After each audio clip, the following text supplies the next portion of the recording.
people talk a lot about. Astrology. Eli's death, I think it's a bunch of bull. And they've got a point we came up with.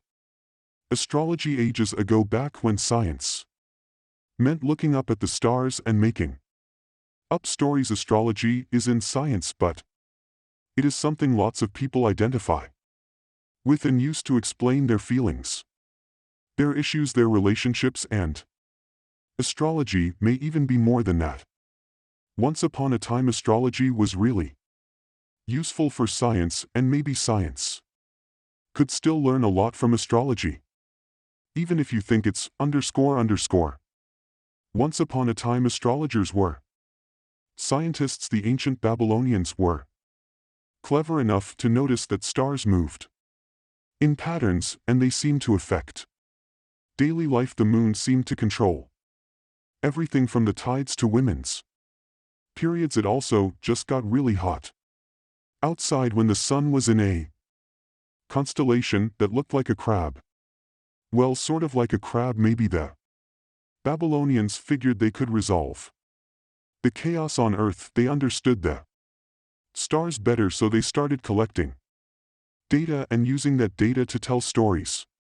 They actually became really good at predicting things like eclipses. Of course, they thought eclipses were omens, and they only cared about predicting them so they could protect their kings from the angry gods. Side note: if the ancient Babylonians wanted to trick a god out of killing their king, they'd hide the king a point. If a king in his place then sacrificed the fake king, the real king survived every time. We think the truth, though, is that the ancient Babylonians were doing incredible astronomy for their time. Astrology was driving scientific discovery, and this was just the beginning.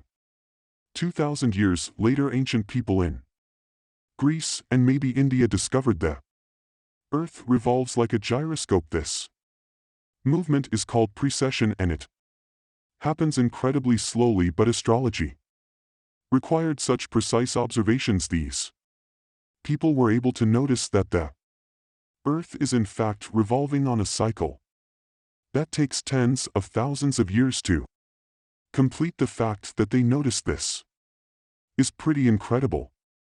A lot of these astrologers probably understood astronomy better than most of us do.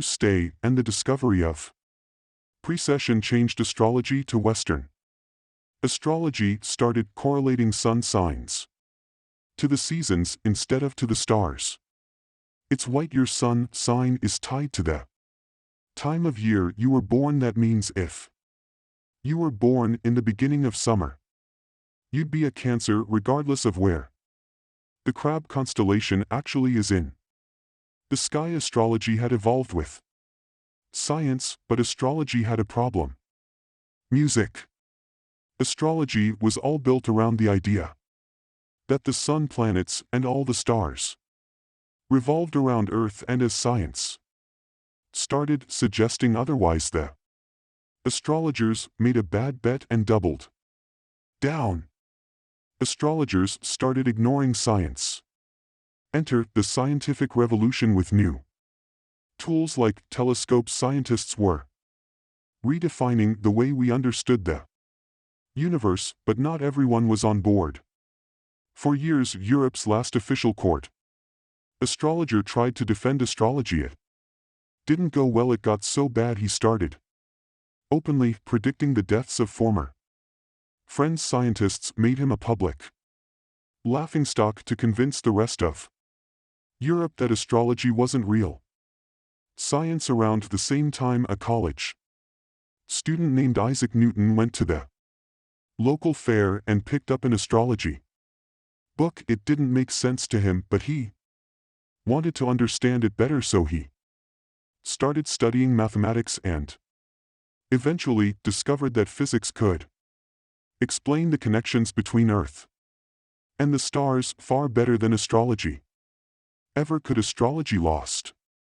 Today, astrology is still something scientists like to make fun of, but astrology is still a popular way to understand the universe more than 40% of Americans think astrology is at least sort of scientific, but astrologers themselves aren't very good at explaining how. One astrologer tried to tell me that quantum entanglement could explain astrology. Astrology is especially well suited to the way we communicate on the internet, from memes to horoscopes to personality quizzes.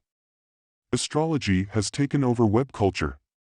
It's also taking over the apps on your phone. That's Pandu Goulart, co-founder of CoStar, a new social astrology app. Coaster takes a NASA doodle on stars and planets and turns them into personalized predictions based on algorithms tuned by professional astrologers. Goulart says it doesn't actually matter if people believe in astrology. The better question, she says, is whether it helps people. CoStar was really popular from the moment it launched, rising to one of the most popular lifestyle apps in the App Store.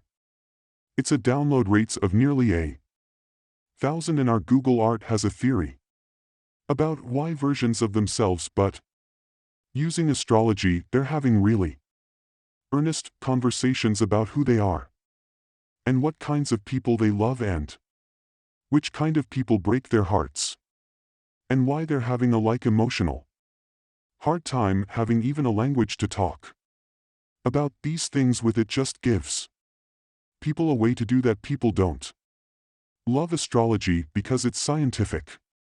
They love it because it's a powerful social tool, but maybe astrology can describe more than our emotional well-being and how we relate to others. Actually, some scientists are trying to figure out exactly how much of astrology is grounded in physical reality, and they're doing some legitimate research. Dr. Russell Foster is a circadian neuroscientist at the University of Oxford, and he says there's something about astrology that is actually pretty scientific at its basic level. Astrology is saying that when you're born will influence your biology. Foster has spent years studying how the seasons affect who you are. It's one of astrology's core ideas, and he says there's real science to back it up. For instance, schizophrenia is more common for people born during January, February, and March. Seasonal affective disorder is more common among people born in March and April. It could be changes in your mother's physiology, depending upon when you were conceived, or the sort of signals that the mother gave you after birth as a result of feeding on breast milk. There is absolutely a statistical impact of when you were born on a whole range of our different parameters.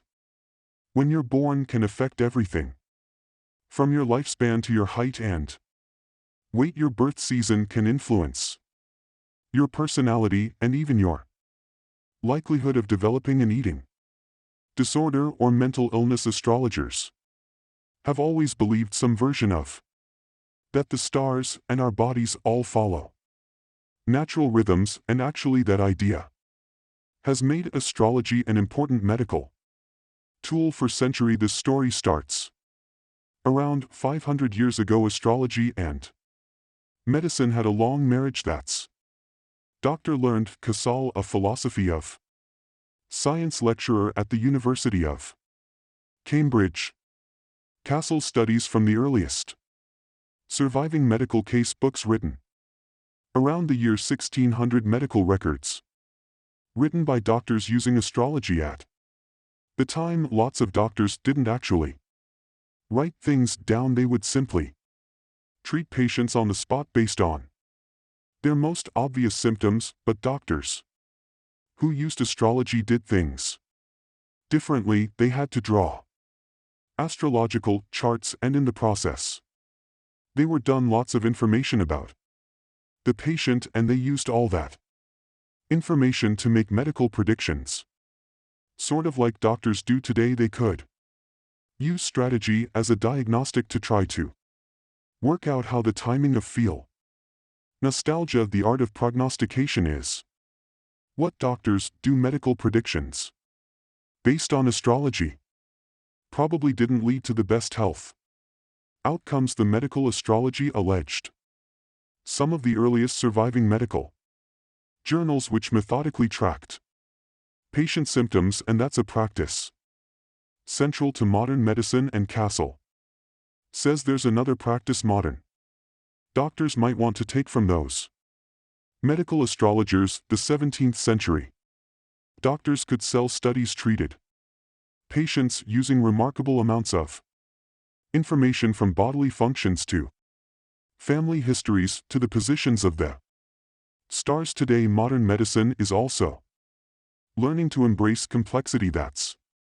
especially true in what's called individualized medicine, where doctors study their patients down to the genetic level to design treatments for them.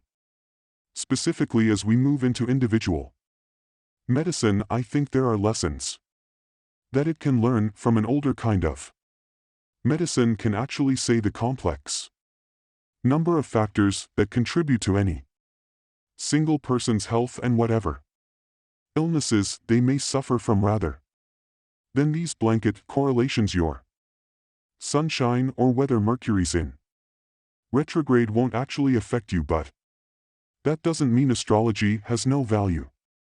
Astrology can tell us a lot about how natural rhythms affect our health. It can help us reflect on our relationships and on the way we make decisions, and for what it's worth, you can help people feel connected with ancient history in the universe. Astrology isn't science, but maybe that's the wrong way to think about it.